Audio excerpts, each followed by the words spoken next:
Alright, so this list is going to be interesting. You see, I love both Green Arrow and Batman, and I think there are arguments to be made on both sides why one is better than the other. You know, like sometimes it just changes. But I want everyone to remember that they are both amazing heroes. But I do think there are certain elements that work in Green Arrow's favor, and that, my friends, is what we're going to talk about today. Hey everyone, what's up? Welcome to Top 10 Nerd. I am your host David Raff, and today we are going to be talking about the top 10 reasons why Green Arrow is better than Batman. Now, if you enjoyed this video, hit that like button, and don't forget to subscribe to Top 10 Nerd so you always know whenever we post another nerdy video. Now, with all that being said, let's dive in. Number 10, he's not perfect. Now, sometimes, not all the time, I feel like Batman is always written or shown as always having a plan or not making mistakes. And that's not all the time, only sometimes. But even then, that was always something that kind of deterred me from him. I like when heroes make mistakes, or don't have all the answers, and I feel like Green Arrow does mess up. Not all the time, but while he's fighting, he will accidentally pick the wrong arrow out of his quiver, or he'll lose a fight. Whereas sometimes, Batman is portrayed as always knowing the answer.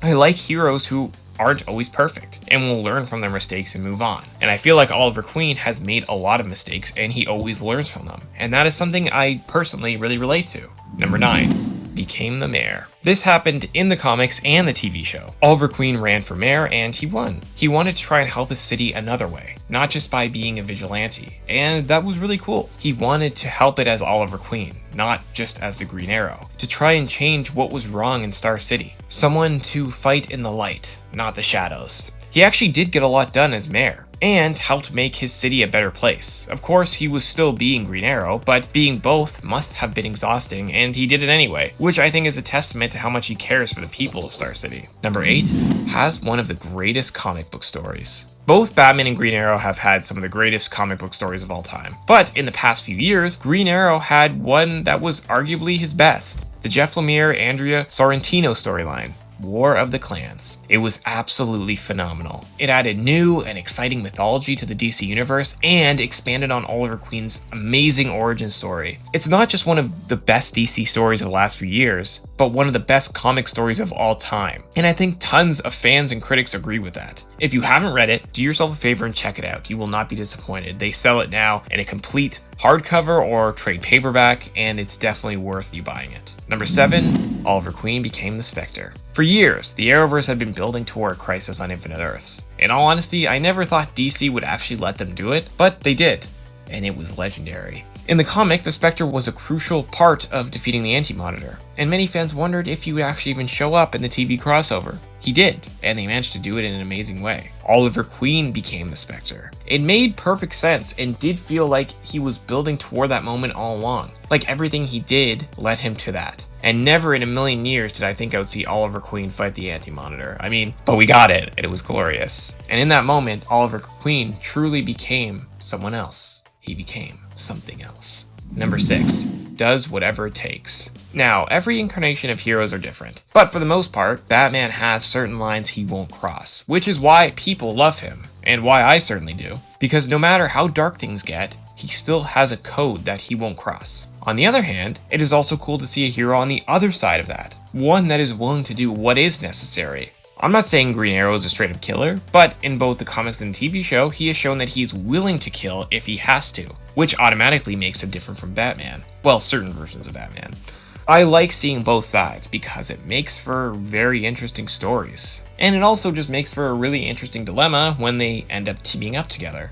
Number 5, he's a family man. Okay, so Batman does have the Bat family, but in terms of love, Batman has had a hard time over the years. Oliver Queen, on the other hand, is famous for having one of the greatest long-lasting relationships in comics. Green Arrow and Black Canary are one of the most famous comic book couples. Oliver has always been a family man first, superhero second, and that is really cool to see. Of course, his relationship with Dinah isn't perfect, but hey, they make it work. Technically Batman and Dinah have hooked up once, so there's that. But, he has a son too, Connor Hawke, who, eventually follows in his footsteps and becomes a hero. Number 4, started his very own TV universe. This is something that no one thought would ever happen. When Arrow debuted, it was sold as a gritty, street-level superhero drama. No powers, but after season 1, they realized that they could expand on that world, and then we ended up getting The Flash. After that, we got Supergirl, Legends of Tomorrow, Batwoman, Black Lightning, and soon to be Superman and Lois,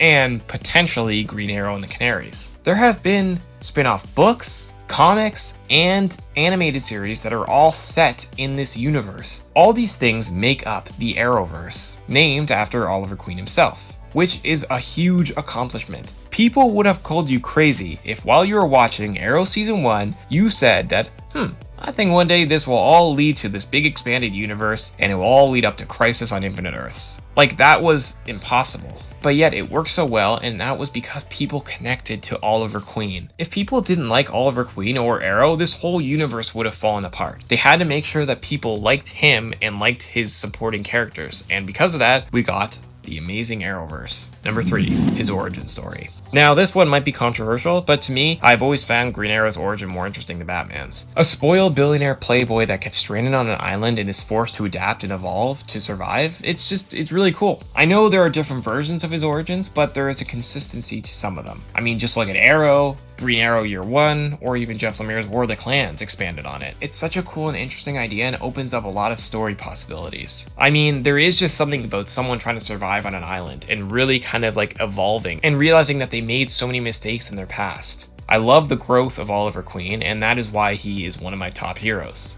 Number 2, turn himself in to save his team. During Arrow Season 6, Oliver spent the season trying to convince everyone of the world that he is not the Green Arrow. But near the end of the season, when not only were the FBI getting close to having proof about him, they were also going after everyone on his team. Oliver then did what any leader would do. He saved them. He made a deal to turn himself in and admit to everything if his team was given full immunity. It worked, and Oliver went to jail, and the whole world knew he was the Green Arrow, leading to a really cool arc where he was in prison, and every villain in prison knew who he was. You know, I'm sure Batman would have done the same thing if the situation arose, but I think it's really cool that Oliver did that, and shows how much he cares about his team. Number 1, sacrificed himself to save the multiverse. Honestly, it's going to be hard for any hero to top this. During Crisis on Infinite Earths, Oliver Queen, who at the time was the Spectre, sacrificed himself to reboot the multiverse after it was destroyed by the Anti-Monitor. It worked, and he created a brand new multiverse. He saved trillions and trillions of lives, but sadly he didn't survive. He made the ultimate sacrifice, and that is something that I don't think can be topped. Again, I'm sure Bruce would have done the exact same thing, but I mean, you can't take that away from Oliver. And I think it cemented him as one of the greatest heroes of all time. I mean, what hero gets to be the Green Arrow and the Spectre? I mean, that's pretty cool, and it really kind of was a nice bookend to his amazing journey in the Arrowverse. Alright, there you have it, guys. The top 10 reasons why Green Arrow is better than Batman. Now, there can be arguments to be made on both sides why one of them is better than the other. I mean, I love both, and honestly, that just makes them more interesting. What does your list look like? Let us know down in the comments below, and don't forget to like and subscribe to Top 10 Nerds so you never miss one nerdy video. I am your host, David Raff, and thank you so much for watching.